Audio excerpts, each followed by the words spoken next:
tengok pada soalan tersebut lah. Okay. So, application of arithmetic and geometric sequence. Okay. So, bila dia sebut application, bermaksud soalan dia tak berbentuk direct. Dia tak beritahu kita apa nilai A-nya, apa nilai D-nya, dan apa yang soalan nak. So, dia memberikan kita satu situasi, keadaan, dan kita yang kena terjemahkan sendiri apakah maklumat yang disampaikan. So, kita lihatlah satu persatu. So, kita lihat kepada example yang pertama. Okay, so kita dah masuk application. So, saya baca soalan. Example 1, a man gets a job with a salary of 30,000 a year. Okay, banyak kerja dia ni. So, dia dapat gaji RM30,000 setahun. He is promised 2,300 raise each subsequent year. Siapa pula nak masuk ni? Hanis Nabila, lambat sokmo Hanis Nabila ni ya. Okay. So, dia dijanjikan untuk kenaikan sebanyak 2,300 setiap tahun. Okay. So, maksud setiap tahun, dia akan dapat kenaikan gaji dia sebanyak 2,300. Okay, apa yang soalan nak? Find his total earning for 10-year period. Okay, so bermaksud dia kata gaji yang si lelaki ni dapat adalah RM30,000 pada tahun pertama dia. Okay, setiap tahun. Tapi dia dijanjikan kenaikan sebanyak 2,300. Okay, so kita senaraikan. So, let's say for example, nilai A-nya di sini. Okay. Macam tebal sangat. Okay. So, nilai A-nya bersamaan dengan 30,000. Okay. So, bermaksud sekiranya gaji permulaannya adalah 30,000 dan gaji pada yang seterusnya akan naik sebanyak 2,300. Bermaksud dia akan jadi apa? 32,300. So dia kenaikan sebanyak 2,300 kan. So dia akan jadi 32,300. Dan yang seterusnya kita tambahkan lagi 2,300. So dia akan jadi 34,600 and so on. Okay. So maksud kita dapat tahu bahawa maklumat yang pertama iaitu first term bersamaan dengan 30,000. And then kita lihat, kita nak tahu sama ada kita punya situasi ni adalah arithmetic ataupun geometrik. Kita boleh tahu kalau arithmetic sequence dia mempunyai common difference yang sama. Tapi sekiranya dia adalah geometrik, dia mempunyai common ratio sama. So kalau geometrik dia mempunyai nisbah yang sama, tetapi untuk arithmetic dia ada perbezaan yang sama. So macam tahu dia arithmetic ataupun geometrik, kita check. So term kedua ni, term kedua iaitu 32,300 kita tolakkan dengan term yang pertama. So kita dapat apa? 2,300. And then term ketiga kita tolakkan dengan term yang kedua. So kita dapat 2,300 juga. Bermaksud dekat sini nilai D kita bersama dengan apa? 2,300.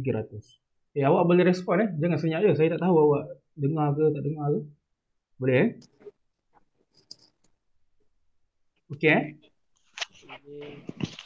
Boleh. Macam tu lah. Okay. So kalau tak faham boleh tanya. Okey. So soalan sekarang nak kita cari apakah jumlah gaji pekerja ni selepas 10 tahun. Betul tak? Betul. So kita nak guna formula apa ni? SN, TN ataupun AN? TN. SN, TN atau AN? AN. SN. Okey, kalau SN kenapa? Sebab dia total earning. Sebab dia total earning kan? Selama 10 tahun kan? So dia jumlah, betul? So bermaksud kita nak cari SN. So Sn kita tak tahu.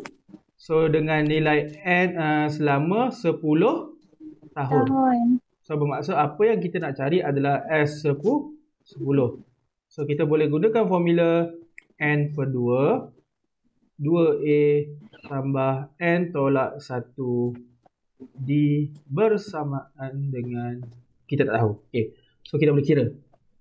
So masukkan nilai N iaitu 10 over 2 in bracket 2 times A iaitu 30,000. Siapa yang tak mute ni?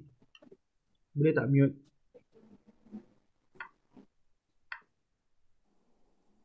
Okay, dah mute dah. Dah say. Okay. Ada mula. Siapa ni? Najiha, awak tak mute tu? Okay, thank you Najiha. Okay. So, kita masukkan dalam formula. So, N tolak 1D tambah dengan 10 tolak 1 jadi 9. So, D kita adalah 2,300. So, kamu akan dapat masukkan nilai dalam kalkulator. So, patutnya ada jawapan bagi RM403,500. Okay, so jawapan memandangkan dia soalan application, dia tanya pasal gaji, kita mesti ada unit. So RM RM403,500. Okay, cuba buat pengiraan. Sama tak dengan jawapan yang saya dapat?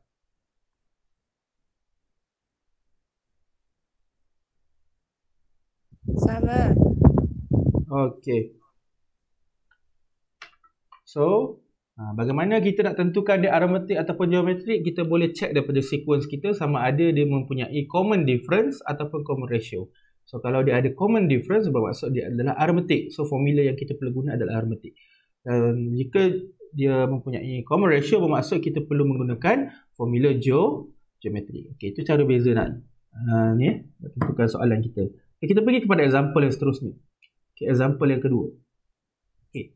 The purchase value of an office computer, is RM12,500.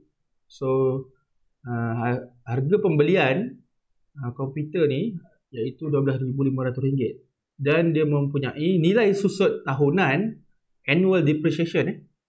Okay. Nilai susut tahunan. Okay. Annual depreciation bermaksud setiap tahun dia punya, bila kita beli barang, barang tu akan jadi second hand. So bila barang second hand ni harga dia akan turun setiap tahun. So dia akan ada nilai susut. So dia beritahu nilai susut dia iaitu RM1,875 pada setiap tahun. Maksud setiap tahun dia akan turun sebanyak RM1,875. Okay. So soalannya apa? Find the value of the computer, okay, after 6 years. Betul? Hello? Boleh ke? Hello? Betul saya, betul. Betul Betul. Okay. So kalau betul, 12,500 ni apa maklumatnya? Okay. So A bersamaan dengan 12,500 sebab harga asal dia adalah 12,500, betul? And then soalan beritahu kita dia akan berkurangan setiap tahun sebanyak 1,875. Bermaksud dia punya nilai susutnya ataupun D-nya adalah negatif 1,875. Okey, boleh? Okey. And then N kita dia nak berapa? 6 kan? Dia nak N bersamaan dengan 6. Okey. So bila N bersamaan dengan 6, bermaksud dia nak cari find the value of the computer after 6 years. So dia nak tahu apakah harga komputer pada tahun ke-6 ataupun T6, sebutan yang ke-6. Okay, so kita nak cari T6, kita boleh gunakan formula Tn untuk aritmetik iaitu Tn bersamaan dengan A tambah N tolak 1 darab D. So masukkan nilai N kita iaitu 6. So A tambah 5D. So A kita dah tahu, D pun kita dah tahu, just substitutekan saja value.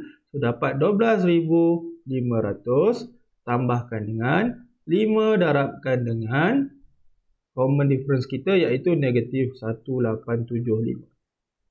Okay. Then masukkan dalam kalkulator. So kamu akan dapat berapa jawapannya? So pada tahun ke-6, selepas dia susut sebanyak 6 kali, so dia akan dapat nilainya lebih kurang RM3,125. Okey. So itulah nilainya. Boleh? Okey, boleh ya. Kalau senyap tu boleh ya. So kita pergi Boleh, kepada boleh. example yang ketiga. Oh, semangat Cendazam bagus Cendazam. Okey. Saya pergi kepada example 3 ya. Example 3. Okay. So there are two temporary job X and Y. Job X lasts for 3 months and job Y for 12 weeks. So job X pays RM300 per month. Okay, dia bayar RM300 sebulan. Dan untuk job Y, dengan kenaikan sebanyak 200 setiap bulan. Okay, so kita highlight . So job X dia bayar 300 sebulan dengan kenaikan RM200 sebulan. Okey, manakala job Y dia bayar RM100 setiap minggu dengan kenaikan RM5 setiap minggu. Okey, soalannya, which job is the better paying job? Bermaksud dia nak kita menilai pekerjaan manakah yang lebih baik, bermaksud yang mempunyai gaji yang lebih tinggi lah. Okay, kalau kita lihat job X dia bekerja selama 3 bulan. Okay, 3 bulan. Okay. Manakala job Y dia bekerja selama 12 minggu. So 3 bulan dengan 12 minggu berbeza tak? Sama kan? So maksud dia punya number of term tu sama. Mungkin perbezaannya dari segi minggu ataupun bulan. Okay. So sekarang ni, let's say for example, saya senaraikan dahulu job X. So job X bermula dengan RM300 setiap bulan. Okay. So X punya sequence. So gaji pertama dia, let's say for example, adalah 300. Then dia akan ada kenaikan sebanyak 200. So dia akan jadi, pada bulan kedua dia akan jadi 500. Dan pada bulan ketiga dia akan jadi 700. Dan seterusnya.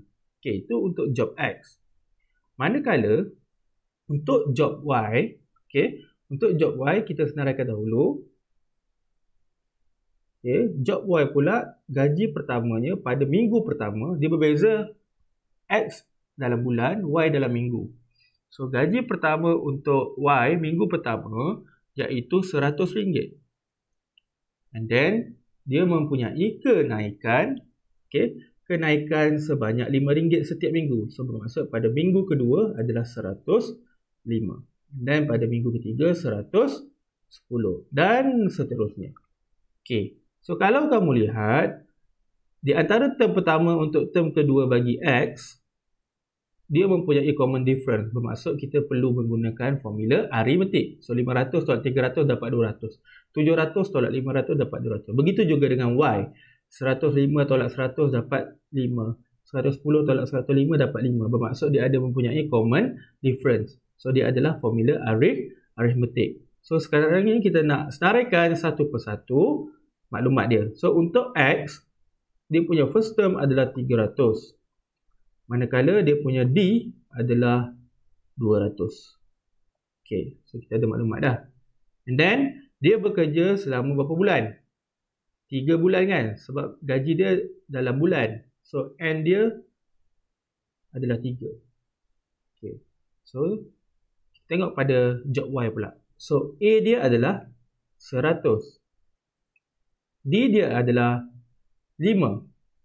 Okay, common difference dia adalah 5. Dan dia bekerja selama berapa minggu?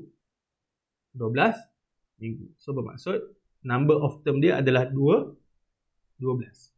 Okay. So memandangkan kita nak tahu kerja mana yang offer gaji yang lebih baik. So kita kena kirakan total gaji yang dia dapat selama tempoh lama dia bekerja. Contohnya macam X bekerja selama 3 bulan. So selama 3 bulan tu berapa gaji dia dapat? Begitu juga dengan Y. Selama 12 minggu dia bekerja, berapa banyak gaji dia dapat. So bermaksud formula yang bersesuaian untuk kita guna adalah SN. Okay. SN untuk tahu total selama tempoh lama dia bekerja tu berapa banyak duit dapat. So untuk X kita kira S3. So sebab dia bekerja selama 3 bulan. So formulanya adalah N per 2. So 3 per 2. Okay. In bracket 2 times A darab 300. Tambah N tolak 1 iaitu 3 tolak 1 dapat 2. Darabkan dengan D kita 200. So berapa kita punya jumlah gaji untuk X ni selama 3 bulan. Okay. Boleh bagi tahu tak jawapan dia? Apa dia? Seorang. 1,500. 1,500. Okey. 1,500 untuk job X. Manakala untuk job Y, so kita kena cari S12 sebab dia kerja dalam bentuk mingguan. So tapi 12 minggu bersamaan dengan 3 bulan. So valid lah untuk kita compare kan. So S12 bermaksud kita masukkan dalam formula jadi 12 per 2 dalam kurungan 2 darab 100 tambah N tolak 1. So dia akan jadi 11. 12 tolak 1, 11. Darabkan dengan D dia iaitu 5. So berapakah gaji untuk Y? Abdullah Aizwa. Apa gaji dia Abdullah? Oh, tak ada So kantoi tak dengar. Abdullah Okey. mana ni Sir? Bukan Abdullah Irfan. Kalau Irfan saya pakai Irfan. Okey. So Hakimi, apakah S12?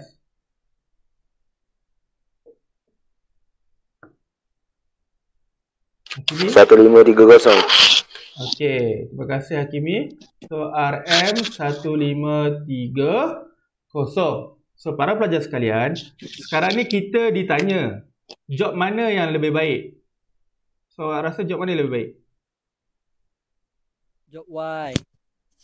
Ya ke? Job Y. Job Y ke? Ya. Kenapa? Lebih RM30. Lebih RM30. Bermaksud dia mempunyai gaji yang lebih besar. Faham tak? Faham.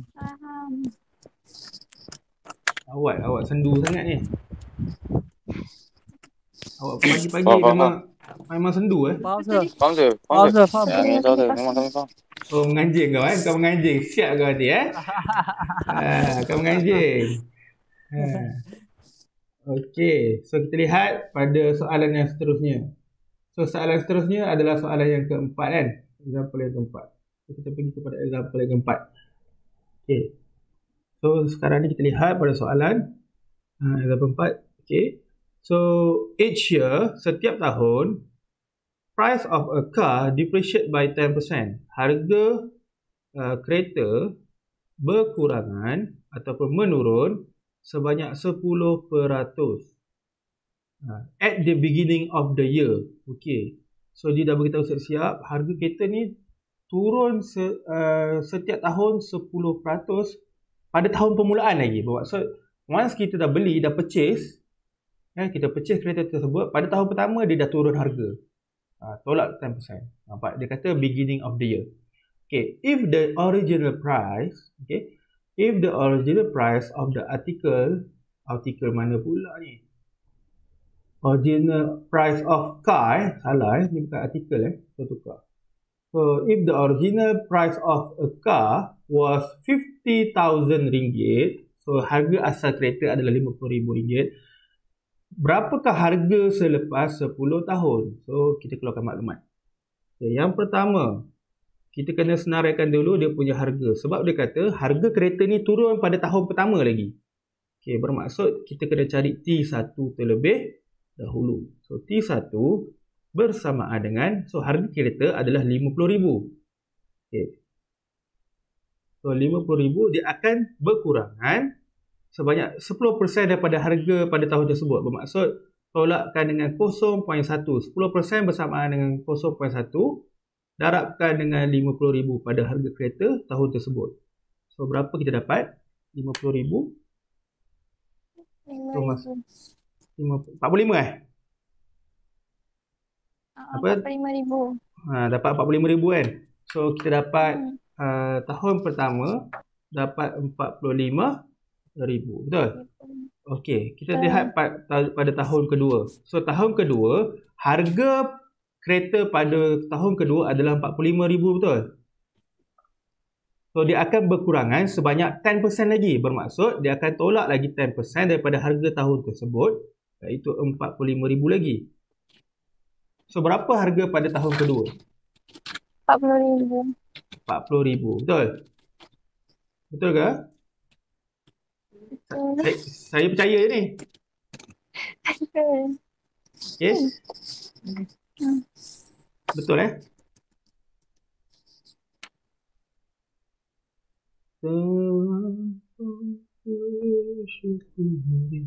Okey, 40,500. Bukan 40,000 40,500. Cuba awak kira So awak akan dapat 40,500.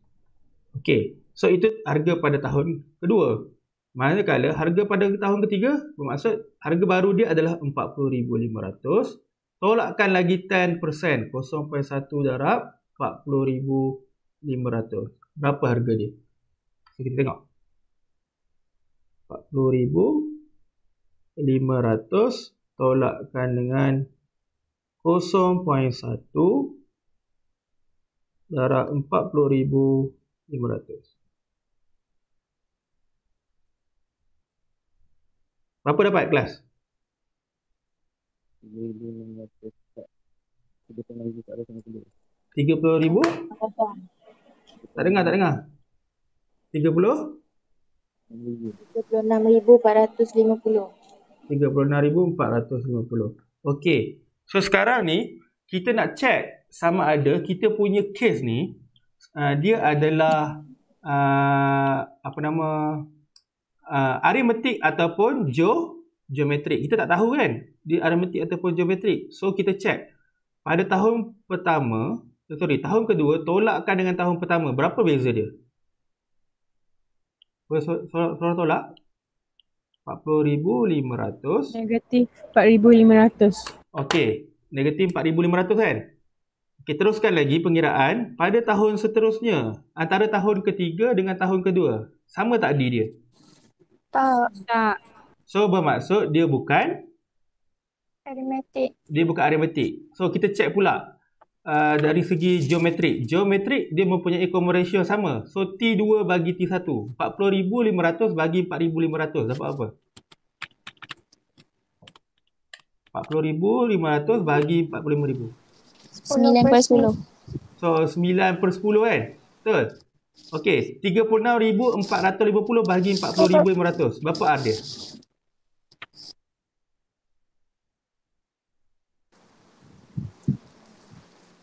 Term ketiga bagi term kedua. Dapat tak R dia? 9/10. 9/10 juga So bermaksud di sini soalan kita mempunyai common ratio yang sama. So apabila mempunyai common ratio yang sama, bermaksud dia adalah geometrik. Okey, so bermaksud formula yang kita akan gunakan semuanya formula geometrik. Okey, so sekarang ni kita dah tahu maklumat, so kita senaraikan. So apa A kita? A kita adalah tahun pertama punya harga, iaitu 45,000 sebab dia dah susut pada tahun pertama at the beginning of the year dia dah susut nilai dah. So A kita adalah 45,000 and then R kita dah kira tadi iaitu 9/10. So 9/10 ataupun 0.9, betul? 9 bagi 10 bersamaan dengan 0.9. Okey, R bersamaan dengan 0.9. Kita dah cari adik R kita. And then, soalan nak apa? Soalan nak tahu harga kereta pada tahun ke-10. Bermaksud N bersamaan dengan 10. Okey.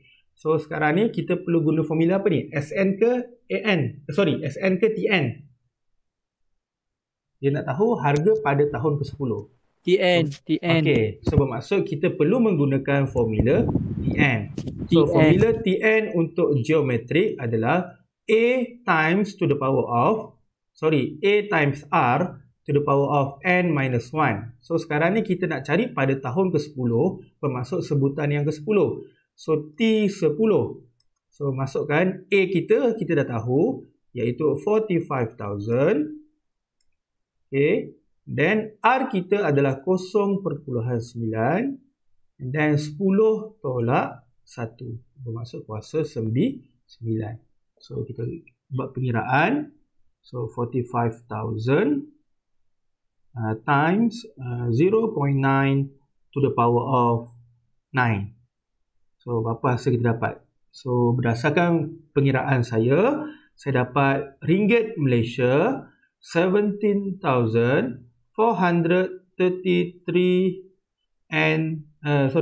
ringgit 92 sen.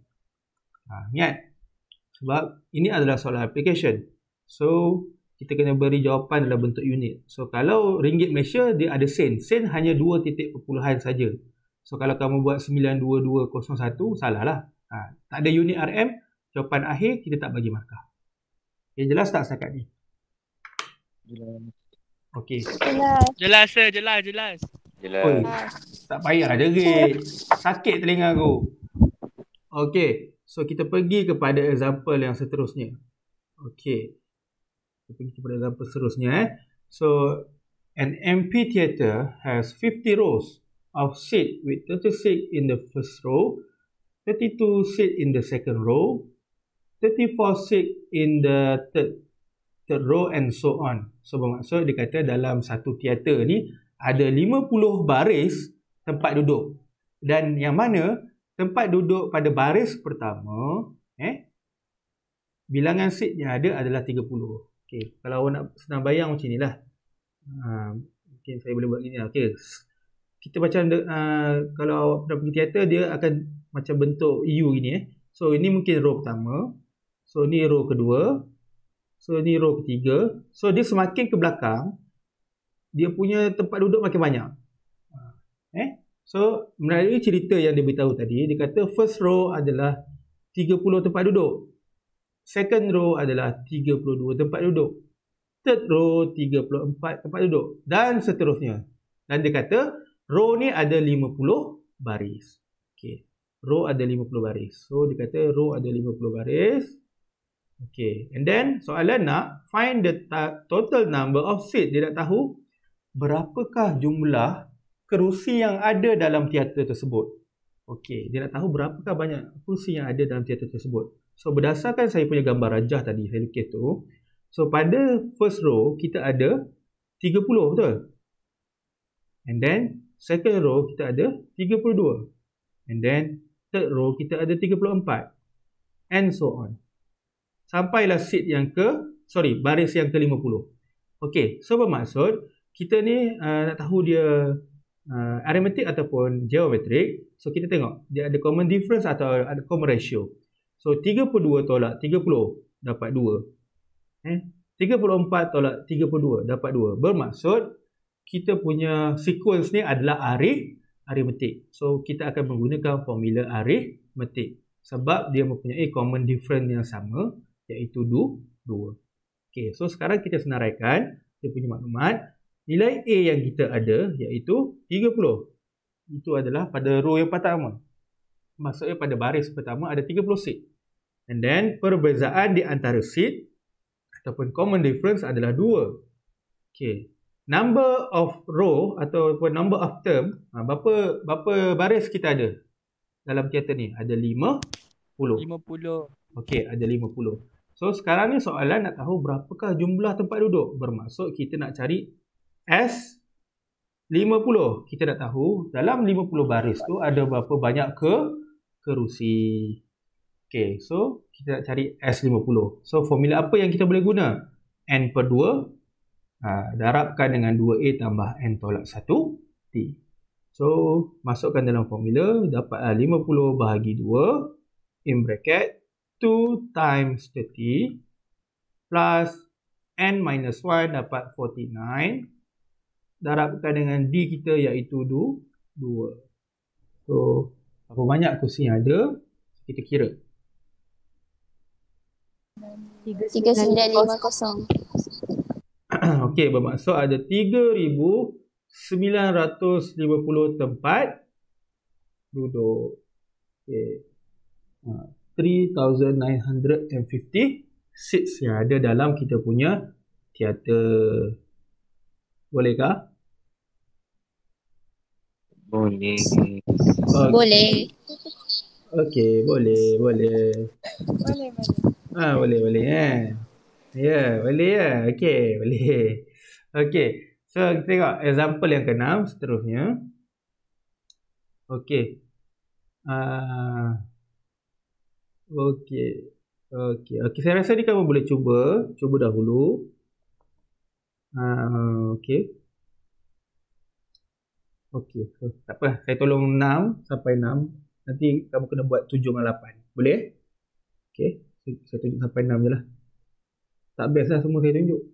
Okay, so example ke-6, an insurance representative made 30,000 for first year. Bermaksud dia ada insurans untuk tahun pertama sebanyak RM30,000 dan RM60,000 pada tahun yang ke-7. Assume that her annual salary figure form an arithmetic sequence. Dia dah beritahu siap-siap. Tak perlu kita nak check sama ada dia ni arithmetic ke geometrik. So dia dah beritahu arithmetic, so tak payah risau. Guna je formula arithmetic. So maklumat apa yang kita ada? Okay, what she will make in her 10 years. So dia nak tahu berapakah dia punya investment pada tahun yang ke-10.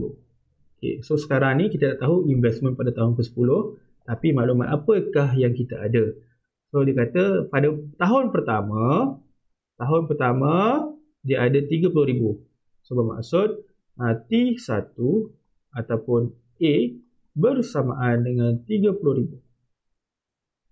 Okay. Dan maklumat yang kedua, pada tahun ke-7 dia mempunyai RM60,000. So bermaksud T7 bersamaan dengan 60,000. Okay. So dia dah kata yang ini adalah arithmetic. So arithmetic kalau A bersamaan dengan 30,000, so bermaksud T7 ni kalau kita gunakan formula TM bersamaan dengan apa? A tambah 6D bersamaan dengan berapa? 60,000. Okey. So nilai A kita dah tahu iaitu 30,000. So bermaksud kita dah boleh sub kat sini. So 30,000 tambahkan dengan 6D bersamaan dengan 60,000. So kita dah boleh cari nilai D. 6D bersamaan dengan 30,000. So D kita dapat berapa 30 bagi 6? 5,000. 5,000 dapat 5,000. So D kita bersamaan dengan 5,000. So soalan nak apa? Soalan nak kita cari pada tahun ke-10. Bermaksud kita nak cari T10. Okay, T10. Okay, so T10 masukkan dalam formula TN bersamaan dengan A tambah 9D. So T10 bersamaan dengan A tambah 9D. So A kita dah ada iaitu 30,000. Tambahkan dengan 9. Darabkan dengan 5,000. So kita akan dapat final answer dia. Ringgit Malaysia 75,000. Okay. So okay.